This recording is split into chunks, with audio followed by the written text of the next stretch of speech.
Así que bueno, le damos la más cordial bienvenida a los hermanos que están presentes en el salón de reuniones de la iglesia y a todos ustedes que nos pueden estar viendo por el canal de la iglesia. Que Dios les bendiga. Les invito a que ubiquen en sus Biblias el Evangelio de Juan y antes de entrar en materia vamos entonces a tener una palabra de oración. Padre, nos dirigimos a usted, Señor, en el nombre de Jesús. Le damos gracias por esta hermosa oportunidad que usted nos brinda, que nos regala en la tarde de hoy, de poder disponer de un espacio de tiempo para usted y dedicarnos al estudio de su palabra. Gracias por permitirnos llegar a este lugar. Le pedimos una bendición para los hermanos presentes, pedimos una bendición para el equipo de trabajo de la iglesia, una bendición para los hermanos que de pronto por diferentes razones no nos han podido acompañar en la tarde de hoy. Y quedamos en sus manos y en las manos de su palabra, Señor. Bendecimos su nombre, con acción de gracia hemos orado, en Cristo Jesús, amén y amén. Bueno, vamos a ubicarnos en el capítulo 4 del Evangelio de Juan, los versículos 1 al 42. Capítulo 4 del Evangelio de Juan, versículos 1 al 42. Un poco para ponernos en contexto, nosotros venimos de estudiar los primeros 3 capítulos de este maravilloso Evangelio y recibimos de esos primeros 3 capítulos importantes aprendizajes que pueden ser incorporados a nuestra vida personal como discípulos de Jesucristo, pero también a nuestro proceso de capacitación y a nuestra misión de hacer discípulos, evangelizando y capacitando. Brevemente voy a solamente a nombrar los aspectos más resaltantes que aprendimos en estos capítulos. Por ejemplo, en el capítulo 1 aprendimos una verdad importantísima en los primeros 18 versículos acerca de la deidad de Jesucristo. Pero también estudiamos un modelo de cómo podemos dar testimonio y guiar a otras personas al Salvador. Inmediatamente en el capítulo 2 fuimos adiestrados en la verdad de que el mayor de los milagros que ha ocurrido en nuestras vidas es el hecho de que Jesús vive en nosotros por medio de su Santo Espíritu y eso representa lo más valioso que tenemos en nuestras vidas.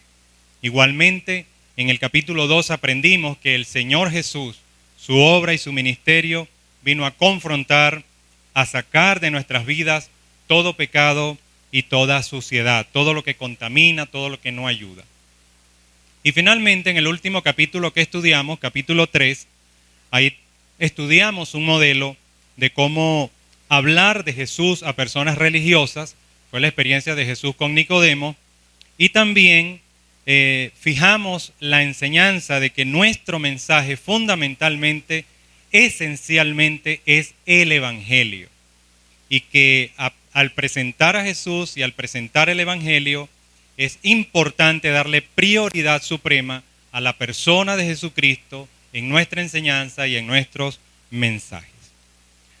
Con esto en mente, vamos a continuar revisando este Evangelio y aprendiendo de la vida, de la obra y del ministerio de Jesús. Así que vamos a entrar directamente al texto. Versículo 1 al 3 del capítulo 4 dice lo siguiente. Cuando pues el Señor entendió que los fariseos habían oído decir, Jesús hace y bautiza más discípulos que Juan, aunque Jesús no bautizaba sino sus discípulos, salió de Judea y se fue otra vez a Galilea. Muy interesante el inicio de este capítulo, cuando Jesús entendió, cuando Jesús se dio cuenta de que ya había un cierto resquemor entre los fariseos. Estaban diciendo que las personas se iban tras Jesús y ganaban, y Jesús ganaba más discípulos y bautizaba más discípulos que Juan, cuando realmente estaban bautizando eran los discípulos de Jesús. El Señor decide salir para evitar un innecesario conflicto que pudiera estorbar su trabajo. Ya en este punto hay una gran enseñanza de parte del Señor. Evitar conflictos innecesarios que puedan estorbar en el desarrollo de la obra. El Señor estaba claro, tenía objetivos precisos, y no podía permitirse que situaciones bajas fueran obstáculo en su ministerio. En el verso 4 al 6 dice, y le era necesario pasar por Samaria. Vino pues a una ciudad de Samaria llamada Sicar, junto a la heredad que Jacob dio a su hijo José. Y estaba allí el pozo de Jacob. Entonces Jesús, cansado del camino, se sentó así junto al pozo. Era como la hora sexta. Bueno, pasando por Samaria, por supuesto, si se dirigía a Galilea, habían dos rutas o tres rutas. Dos eran muy largas, había que hacer todo un abordaje. La más cercana y la más directa tenía que necesariamente pasar por Samaria. Eso lo hacían los judíos cuando se dirigían de Judea a Galilea. Hay todo un entramado, una historia acá, desde los patriarcas, con toda esa área geográfica, que ahorita no tenemos el tiempo y el espacio para explicarlo. Pero el Señor pasa por allí, eso estaba planificado, una cita divina, lo que venía a ocurrir luego. Ya todo lo que el Señor dijo, hizo, no hizo, le pasó, todo estaba agendado por el Señor. Nada fue un hecho fortuito, nada fue una casualidad, nada fue una ocurrencia de parte del Señor, todo estaba establecido. El Señor entonces, pasando por Samaria, se detiene en Sicar, una ciudad de esa provincia. El Señor estaba cansado del camino. En español dice el texto, entonces Jesús cansado del camino. No obstante, el Señor no solo estaba cansado, estaba polvoriento, estaba probablemente muy sudado, estaba extremadamente agotado. Los caminos cansaban. El Señor estaba trabajando, estaba predicando, estaba luchando, estaba haciendo la obra. Todos sabemos el desgaste emocional y físico que ocurre en nuestros cuerpos cuando nos concentramos en la tarea de hacer discípulos, evangelizar, etcétera, etcétera.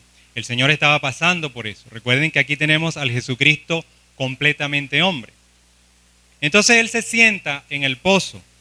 La idea del pozo no es un pozo como usted se lo puede imaginar, sino más que todo era como una especie de manantial de agua que circulaba muy fresca y cristalina. Era como la hora sexta, era aproximadamente las 6 de la tarde y era costumbre, era algo típico, era algo normal que las personas de Sicar fueran al pozo a sacar agua. Dice el verso 7, vino una mujer de Samaria a sacar agua. Y Jesús le dijo, dame de beber. Una mujer viene a sacar agua. Un hábito de los de Samaria, como ya lo comenté ahorita. Jesús se dirige a esta mujer y le dice en un tono certero, y aquí vamos a ver, lo comento de una vez, vamos a ver a un Jesús que no titubea, a un Jesús directo, a un Jesús que se dirige a esta mujer desde el principio con un cierto viso de autoridad. Él es Dios, no recuerden, no debemos olvidarlo, es Dios hombre. El Señor le dice a la mujer, dame de beber. Jesús estaba sediento, estaba cansado. Pero más allá de la petición de agua a la mujer, el Señor Jesús está buscando acceso al corazón de esta mujer. Y vamos a ver en toda la escena que se desarrolla hasta el versículo 42 lo interesante de todo este asunto. El versículo 8 es explicativo en relación al contexto en que se encuentra Jesús. Dice, pues sus discípulos habían ido a la ciudad a comprar de comer. El Señor estaba solo y la escena y la oportunidad para hablar con esta mujer estaba servida. En el verso 9 leemos, la mujer samaritana le dijo, ¿cómo tú, siendo judío, me pides a mí de beber, que soy mujer samaritana? Pues judíos y samaritanos no se tratan entre sí. Las relaciones para este momento, las relaciones entre los judíos y los samaritanos no eran relaciones cordiales. De hecho, ellos se veían como una especie de enemigos. De allí la pregunta de la mujer. Obviamente, el aspecto, el tono del Señor la forma de hablar, inmediatamente dicen a esta mujer que está ante un judío. El verso 10 dice, respondió Jesús y le dijo, si conocieras el don de Dios y quién es el que te dice, dame de beber, tú le pedirías y él te daría agua viva. Jesús no se detiene ante la inquietud de la mujer, no va a su dialéctica, sino que va directamente al terreno donde él quiere trabajarla. Por lo tanto, Jesús aquí continúa con su intención y con su obra de rescatar a esta mujer, una mujer que estaba en cadenas de pecado, sabe que ella necesita una clase de agua, que necesita una clase de consuelo, que necesita una clase de ministración que solamente Él puede suministrar. Es por eso que el Señor se refiere como el don de Dios. Y además le dice, ese don de Dios te puede dar a ti un agua que es viva. Es decir, ya el Señor está hablando, si lo podemos ver, en un tono y en un lenguaje evangelístico. Luego en el verso 11 continúa el diálogo y dice, la mujer le dijo, Señor, no tienes con qué sacarla y el pozo es hondo. ¿De dónde pues tienes el agua viva? Al igual que pasó en el diálogo con Nicodemo, esta mujer no está entendiendo de qué le está hablando el Señor. Pero ya Jesús en este momento ganó su atención. Y ahora ella se genera en ella un interés por saber de dónde y cómo el Señor va a sacar esta agua y se la va a dar a ella. Y dice el verso 12, ¿acaso eres tú mayor que nuestro padre Jacob, que nos dio este pozo, del cual bebieron él, sus hijos y sus ganados? La mujer, cuando hace esta aseveración, es obvio que comienza a comparar y en cierta manera comienza a considerar la grandeza del que le está hablando. De este modo y en cierta forma, ya ella comienza a ser receptiva al evangelio que está pronto a recibir. Continúa el diálogo y dice el verso 13 al verso 14, respondió Jesús y le dijo, cualquiera que bebiere de esta agua volverá a tener sed.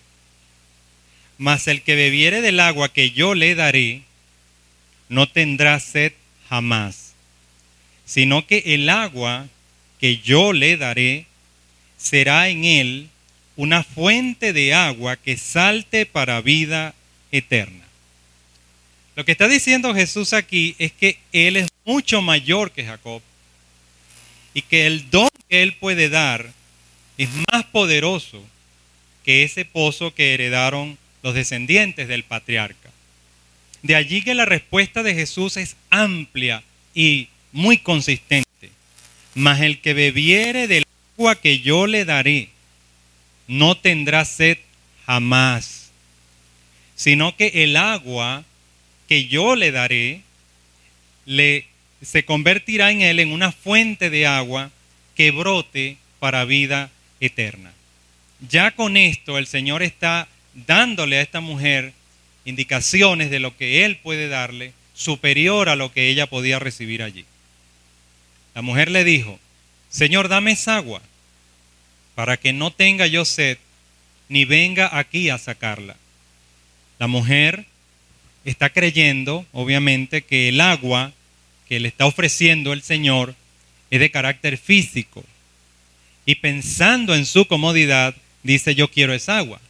Si me vas a dar un agua, Señor, que no voy a tener más sed, y de pronto si se la doy a los míos tampoco tendrán más sed, no tendré que venir hasta acá a buscar esta agua, no tendré que caminar este espacio, esta distancia para venir aquí. Entonces, dame esa agua. Jesús le dice, ahora, en un contraste muy interesante, dice el verso 16, Jesús le dijo, ve, llama a tu marido y ven acá. Por eso les decía al principio de comentar estos versículos que vamos a ver un Jesús contundente, rectilíneo, sin titubear y prácticamente teniendo un diálogo con esta mujer instructivo. Empieza el diálogo y el diálogo le dice, dame de beber. Las respuestas de Jesús siempre eran concisas, precisas y directas. Aquí hay un cambio radical y el Señor le dice, ve, llama a tu marido y ven acá.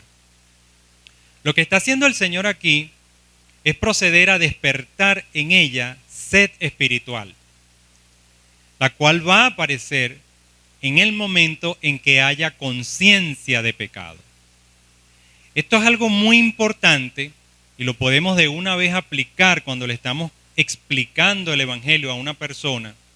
El Evangelio es salvación, el Evangelio son buenas noticias, pero incluye unas malas noticias.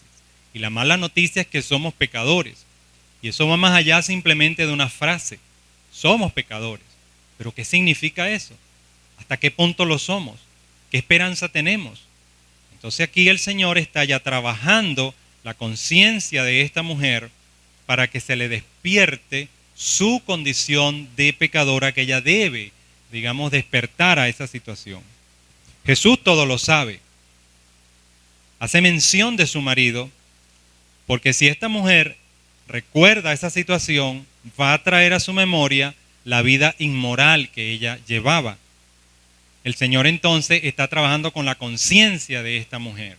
Es incisivo el Señor. Inmediatamente en el verso 17 leemos, respondió la mujer y dijo, no tengo marido. Jesús le dijo, y aquí volvemos a ver a un Jesús contundente en sus respuestas.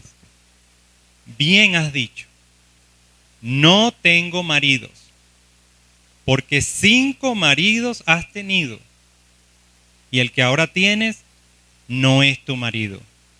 Esto has dicho con verdad. La mujer obviamente con una respuesta corta está en guardia. Ella no está dispuesta a hacer una confesión total de su pecado, pero el Señor no la abandona y le dice más bien, continuando con la idea que ella establece con la respuesta, bien has dicho, no tengo marido. Ella había tenido 5 y el que tenía ahorita, que sería el 6º, tampoco era su marido. Entonces aquí el Señor manifiesta su omnisciencia, ese atributo de que Él ya sabía la situación de la mujer, conocía su circunstancia. Y entonces el Señor, haciendo gala de ese atributo de omnisciencia, expone rápidamente la vida pasada y la vida presente. Al sacar su pecado a la luz, prepara el corazón de esta mujer para llegar al conocimiento y a la recepción del don de Dios, el agua viva, la salvación, que es a donde Jesús quiere llevar a esta mujer. El verso 19 dice, le dijo la mujer, Señor, me parece que tú eres profeta. Con esta nueva respuesta de la mujer, que ya a esta altura está en las manos del Señor, ella no está negando las observaciones de Jesús acerca de su vida inmoral. Y llama a Jesús profeta, que en el entendimiento de la mujer, es decir, para ella, cuando le dice a Jesús profeta, está entendiendo a una persona que puede adivinar secretos. No obstante, con esta respuesta que está dando la mujer, en cierta forma, ella está admitiendo su culpabilidad.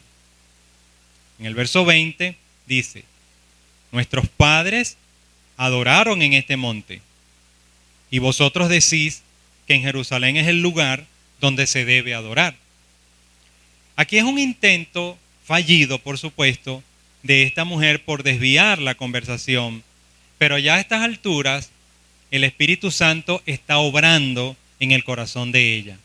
En este momento ya la mujer está en las manos del Señor, el Señor ya está prácticamente, tiene el control sobre ella, controló la conversación desde un momento, la trajo a su terreno desde el primer momento y allí está trabajando la conciencia de pecado de esta mujer que terminará salva por el Señor.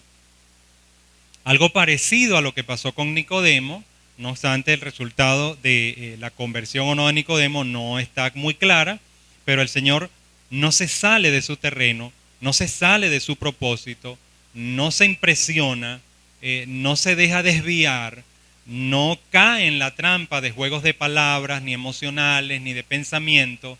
El Señor va con un solo objetivo, con un solo propósito, que es salvar esa alma. Ya por allí tenemos un modelo importante cuando nosotros vamos a explicar el Evangelio a alguien. Recuerde que cuando usted va a evangelizar a una persona, usted debe ir muy centrado, con mucha oración, porque es una lucha espiritual. El pecador en esencia no quiere confrontarse con Dios. El pecador en esencia tiene dudas, inquietudes, incluso hasta temores. Pero eso no debe desviarnos a nosotros del objetivo. No pasó con Jesús dejándonos un modelo con estas dos experiencias, una con Nicodemo y ahora con esta mujer, y luego con todos esos samaritanos que vamos a ver más adelante. Dice luego el verso 20, nuestros padres adoraron en este monte, y vosotros decís que en Jerusalén es el lugar donde se debe adorar. Una vez más la mujer introduce, ya ha hecho varios intentos por tratar de sacar a Jesús de su objetivo, ¿no? Y la mujer trae a colación un tema, nuevamente, para tratar de desviar la conversación otra vez. Y en el verso 21 dice Jesús, dice, mujer, créeme que la hora viene cuando ni en este monte ni en Jerusalén adoraréis al Padre. Jesús contesta que ya pronto, muy pronto, en poco tiempo, todo rito, toda ceremonia, ya no iba a hacer falta para adorar al Padre. Por eso le dice, ante la expresión de la mujer del monte, que se debe adorar allí, que los judíos decían que era en Jerusalén, el Señor le dice, no, ni allá, ni aquí, pronto va a venir un tiempo donde no va a hacer falta nada de eso. Y dice en el verso 22, vosotros adoráis lo que no sabéis, nosotros adoramos lo que sabemos, porque la salvación viene de los judíos. Es un versículo bien interesante que desarrolla el apóstol Pablo de manera impresionante en los versículos 8, 9, 10 y 11, o mejor decir 9, 10 y 11 de la carta a los romanos. Este versículo 22 del Evangelio de Juan, capítulo 4, está ampliamente desarrollado en esos 3 capítulos por el apóstol Pablo. El Señor aquí le está diciendo, ustedes están adorando lo que no saben. ¿Por qué el Señor le dice esto? Porque en otras cosas distintivas de los samaritanos, y era parte de la diatriba que había entre ellos y los judíos, es que ellos rechazaban los libros proféticos, rechazaban los libros poéticos del Antiguo Testamento. Ellos estaban totalmente ajenos a esas escrituras porque no creían en esas escrituras. Y esas son las escrituras que dan testimonio del Señor. En contraste, el Señor le dice, nosotros los judíos adoramos lo que conocemos porque nosotros sí creemos en esas escrituras donde está el Dios revelado en todo el Antiguo Testamento y donde se establece que la salvación viene de nosotros los judíos. El Señor está hablando de la salvación propiamente dicha, del perdón que Dios va a conceder a su pueblo por los méritos de la obra redentora de su Hijo Jesucristo. El verso 23 dice, mas la hora viene, continúa el Señor controlando la conversación, que ya para esta altura parece como que si le está enseñando a la mujer. Dice, mas la hora viene y ahora es, cuando los verdaderos adoradores adorarán al Padre en espíritu y en verdad, porque también el Padre, tales adoradores, busca que le adoren. Pronto estaba por rasgarse el velo del templo por toda la mitad, de arriba a abajo, y iba a dar paso a una adoración que solo se puede hacer en espíritu. ¿Qué significa eso? Una persona que ha nacido de nuevo de parte de Dios. Es la única que tiene el Espíritu Santo dentro de ella y es la que está habilitada realmente para adorar a Dios. Porque Dios es espíritu. ¿Y en verdad por qué? Porque debe hacerse de corazón, debe hacerse genuinamente. Estos son aspectos importantes para nosotros porque la adoración no es un lugar, la adoración no es música, La adoración no es canto. ¿Lo incluye? Sí, pero no es eso. La adoración es una relación que tenemos permanentemente con Dios a través de nuestro espíritu, porque Dios es espíritu y debe ser genuina, porque los únicos que al final realmente adoran al Señor son los hijos del Señor, y el Señor busca que ellos le adoren. De allí la aclaración que hace el mismo Señor en el verso 24. Dios es espíritu, y los que le adoran en espíritu y en verdad, es decir, la realidad salvífica y la realidad de la genuina relación con Dios, es necesario que adoren. La función más importante del creyente en su ejercicio, en su relación con Dios, es adorar al Señor permanentemente, en oración, a través de la palabra, etcétera, etcétera. Estos versos, entre otros, que el Señor desarrolla en los evangelios, es lo que da a entender parte de lo que es la naturaleza de la iglesia.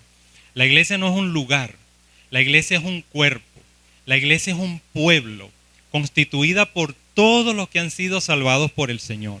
Sean ricos, sean pobres, de la raza que sea, del estatus que sea, ya no hay ninguna distinción en el cuerpo de Cristo porque todos somos hijos de Dios por la obra de Jesucristo, gracias al Señor.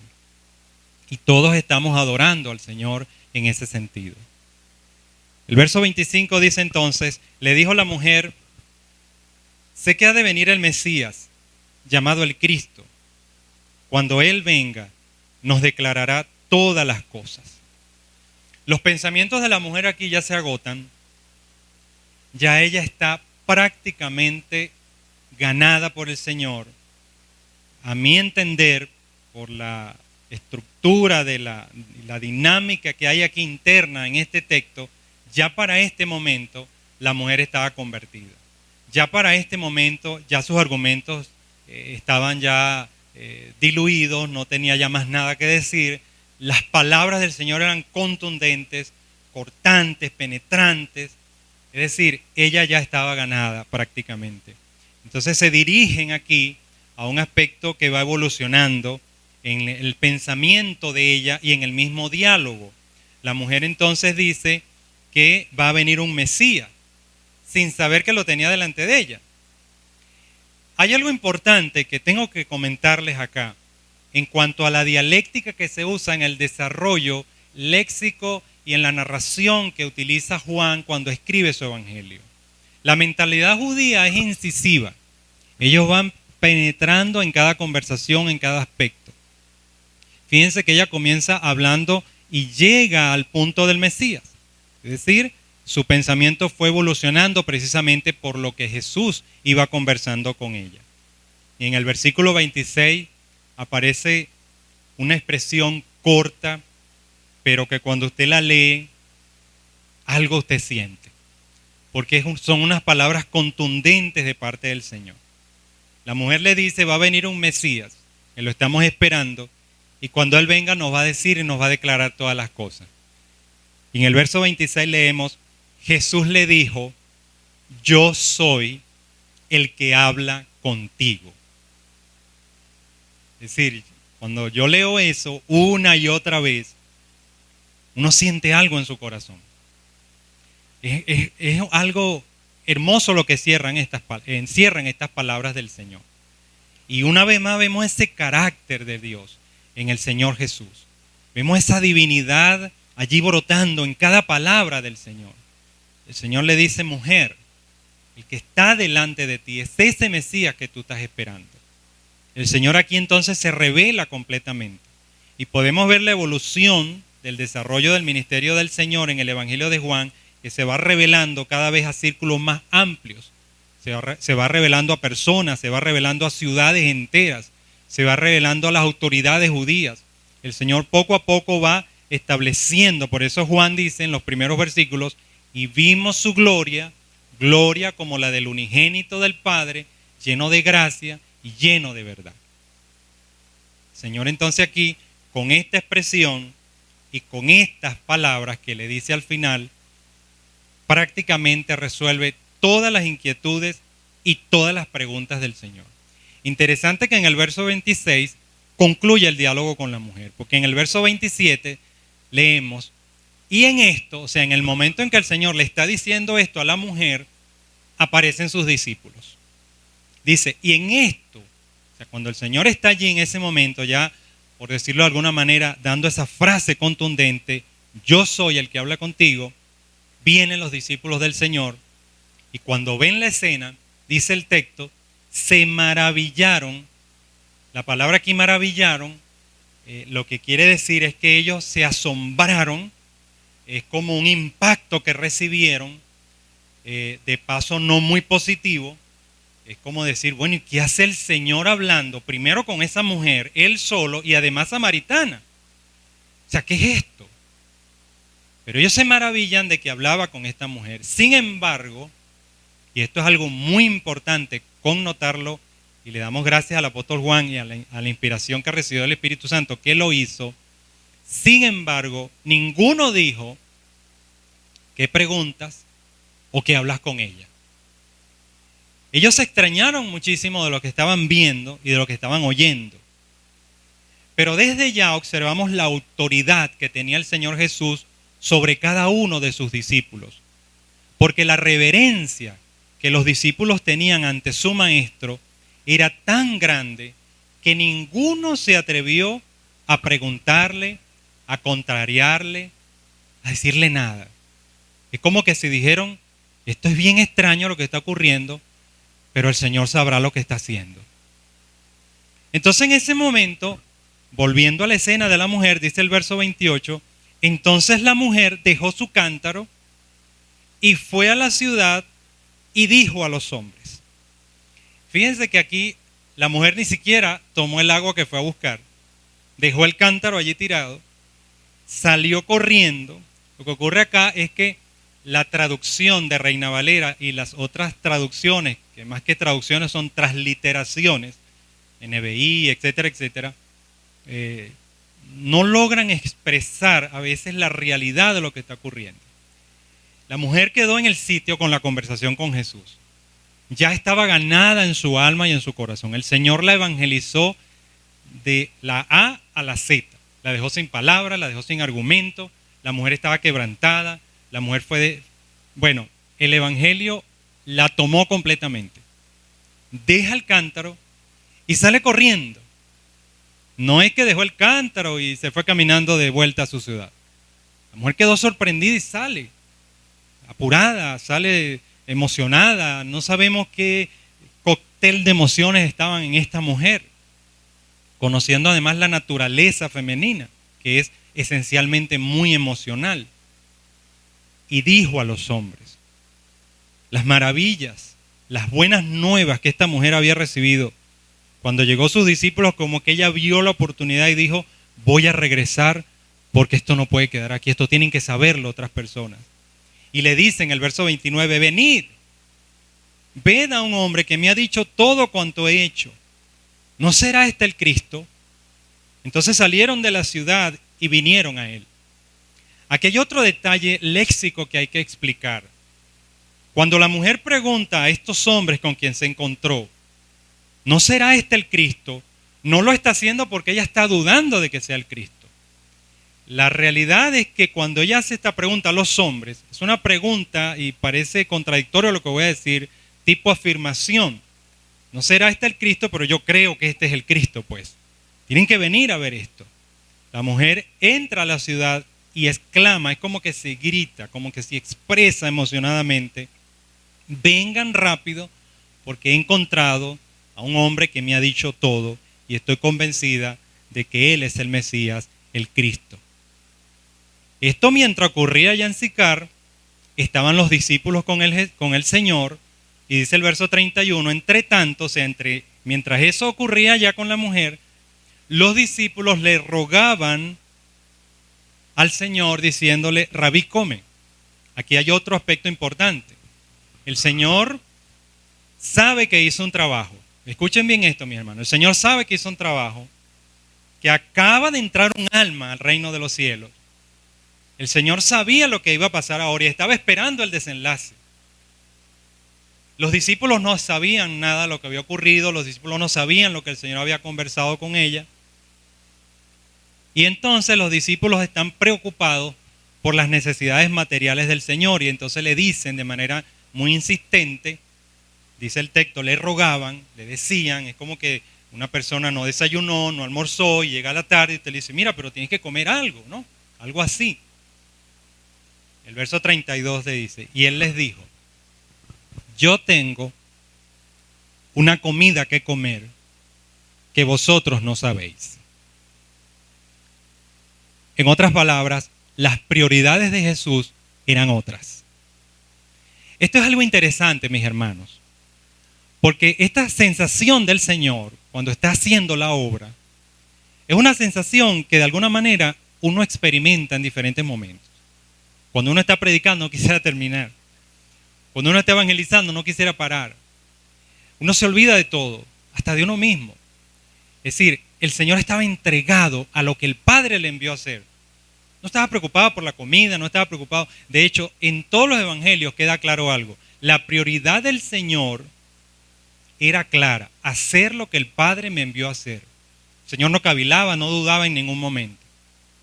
Entonces los discípulos, todavía confundidos, se decían unos a otros, ¿le habrá traído alguien de comer? La pregunta se la hacen ellos, a lo mejor entre ellos con duda, porque a lo mejor se preguntaron, bueno, el Señor está aquí en esta ciudad, estos samaritanos no quieren nada con nosotros, no puede ser que uno de los samaritanos le habrá dado de comer al Señor, pero esto es increíble lo que está ocurriendo.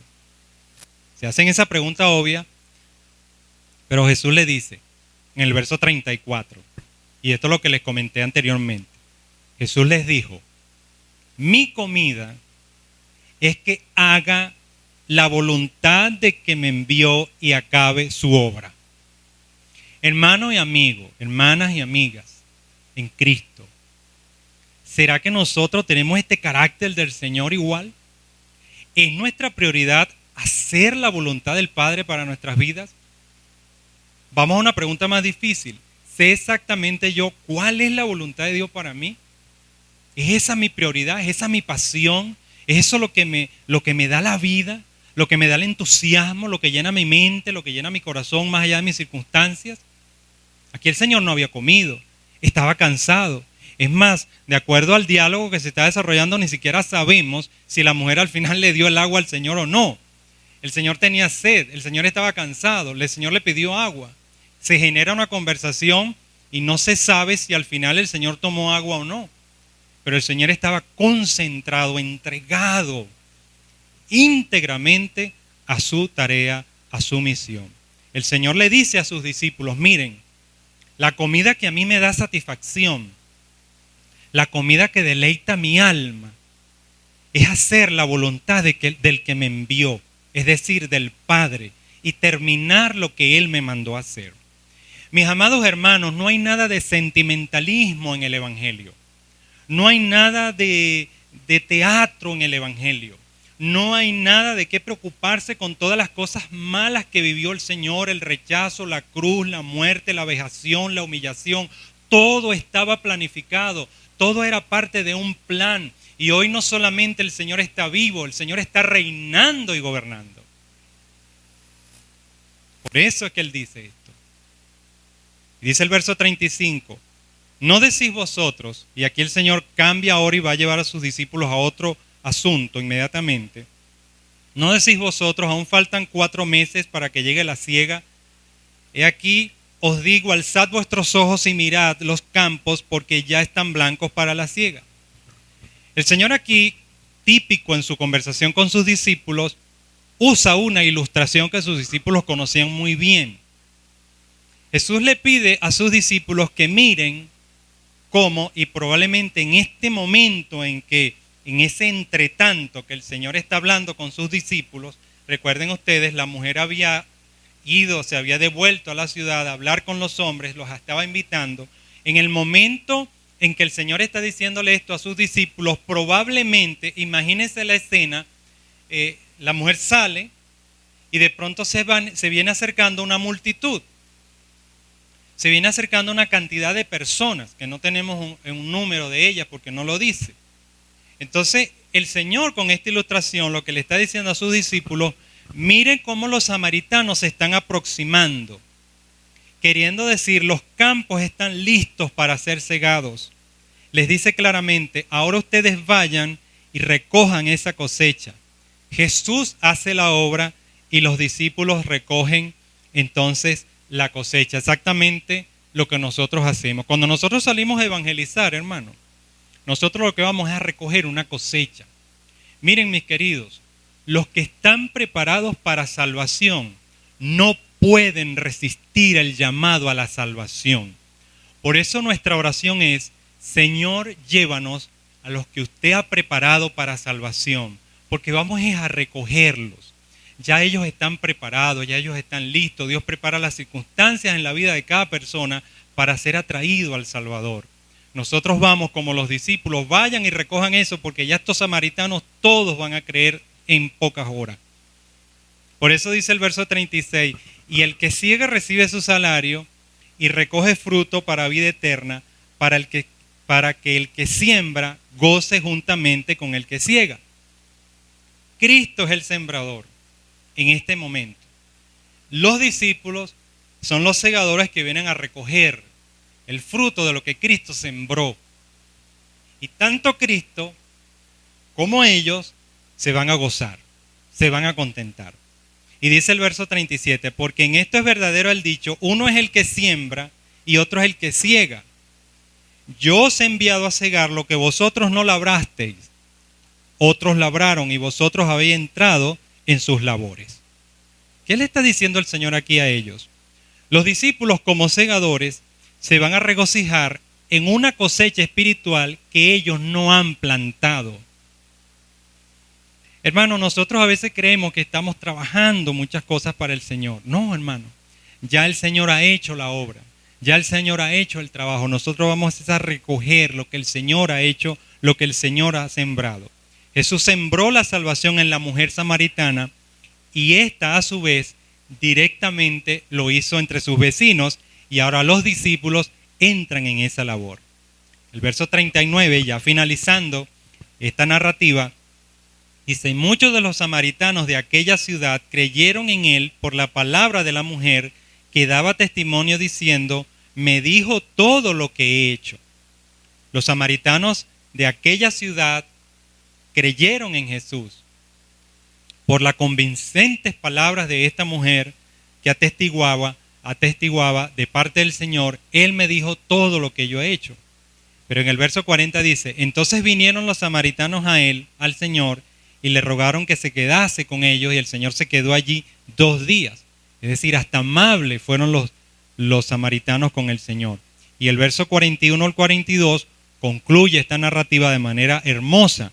Dice, y creyeron muchos más por la palabra de él, y decían a la mujer, ya no creemos solamente por tu dicho, porque nosotros mismos hemos oído y sabemos que verdaderamente este es el Salvador del mundo, el Cristo, gloria a Dios. Entonces este relato termina, mis amados hermanos, con los samaritanos revelando que lo que verdaderamente causó que ellos creyeran fue su encuentro personal con Jesús. Esto fue suficiente para que ellos llegaran al conocimiento del Salvador del mundo. A la petición de que se quedaran con ellos, Jesús accedió y les acompañó por 2 días. Imagínense qué pasaría en esos 2 días que el Señor estuvo con estos samaritanos, cuántas enseñanzas, cuántas ilustraciones, cuántas cosas no le diría el Señor. Aquí hay una dinámica bien interesante. Se presenta el Evangelio a una persona, la persona se convierte. Inmediatamente fue algo tan extraordinario lo que ocurrió en esta mujer, que esta mujer es utilizada por Dios mismo en su conversión ahora y casi que atrae a toda una ciudad. Convertidas estas personas, el Señor se queda 2 días, obviamente consolidando la fe de esta persona. Aquí hay una enseñanza inmediata para los que trabajamos en evangelismo. Cada vez que una persona se convierte, máximo, mis hermanos, máximo 2 o 3 días hay que abordarla, hay que buscarla, hay que comenzar a consolidar esa persona. Hay un error clásico en la iglesia que generalmente las personas se convierten y luego no se atienden, terminan perdiéndose o terminan enfriándose o terminan alejándose. Recuerden, es un bebé espiritual, necesita ser atendido o atendida. lo más rápido posible, con amor, con consistencia, con firmeza. El Señor estuvo 2 días y estamos seguros que en esos 2 días muchas cosas pudieron haber ocurrido. Bueno, 4 cosas. Con esta concluimos el estudio de hoy, que esperamos que este estudio de esta escena que vemos en el capítulo 4 de Juan nos ayude a que nosotros podamos ser guiados en el camino del Señor, adiestrados en la verdad del Señor, y que esto nos ayude a que nuestro carácter, en nuestro entendimiento de lo que es evangelismo y discipulado se fortalezca y crezca a la imagen de lo que hizo el Señor. 4 cosas que aprendemos aquí. En primer lugar, Jesús no solamente es un profeta, un maestro. Es el sumo sacerdote que es capaz de perdonar los pecados, de descubrir los pecados en las personas. Mis amados hermanos, cuando le explicamos el evangelio a alguien, indefectiblemente en algún momento tenemos que tocar el asunto del pecado. No vamos a ser invasivos, respetamos los espacios de cada quien, pero necesariamente hay un espacio en el evangelio donde la persona debe recibir de parte del Señor convicción de pecado. Allí comienza la verdadera transformación de la persona. Allí comienza el verdadero apercibirse. Soy un pecador, pero eso no es nada más una frase. Soy un pecador, pero eso nada más no es un pensamiento. Hay un compungir en mi corazón. En el libro de los Hechos se habla de que las personas fueron compungidas en su corazón. Se sintieron muy mal. Cuando podemos descubrir lo malo que hay en nosotros, no nos vamos a sentir bien. Y de allí viene el consuelo. Y de ahí viene la gracia de la salvación. Segundo, no hay una adoración verdadera fuera del Señor Jesús. Él es el mediador incluso de nuestras expresiones de adoración. Y es así que esa adoración es aceptable ante el Padre Celestial. A través de Jesucristo hacemos todo para el Padre Celestial, incluyendo la adoración. En consecuencia, tenemos que adorar a Jesús con esa disponibilidad permanente, gracias a la salvación que hemos recibido del Señor. Y finalmente, mis amados hermanos, ¿qué salva a una persona? ¿Qué es lo que realmente hace que una persona se convierta en una nueva criatura y en consecuencia en un discípulo de Jesucristo? Lo hace el encuentro personal de esa persona con Jesús. Lo hace que la persona se encuentre personalmente con el Señor y nazca en ella una verdadera fe salvífica que la lleve a una nueva vida y a una nueva relación con el Señor. Así que bueno, con esto cerramos un capítulo más, un espacio más del estudio del Evangelio de Juan. Iremos estudiando por bloques cada vez más amplios para ir revisando todo el Evangelio y extraer más enseñanzas que podamos aplicar a nuestra vida y a nuestra vida de evangelización, de discipulado y nuestra vida cristiana. Que el Señor les bendiga. Oramos para concluir. Señor, te damos gracias, bendecimos tu nombre, gracias por tu palabra, siempre bienvenida a nuestros corazones, Señor. Gracias por lo que nos enseñas, gracias por tu ejemplo y permite que esta palabra pueda quedarse con nosotros, que podamos incorporar estas verdades a nuestra vida y a nuestro ministerio, a nuestro trabajo para llevar personas a Cristo y ayudarlas a que crezcan en su fe. Bendecimos tu nombre, gracias por este tiempo y por este espacio, en Cristo Jesús, Señor nuestro. Amén. Dios les bendiga, mis hermanos, y será hasta una próxima oportunidad.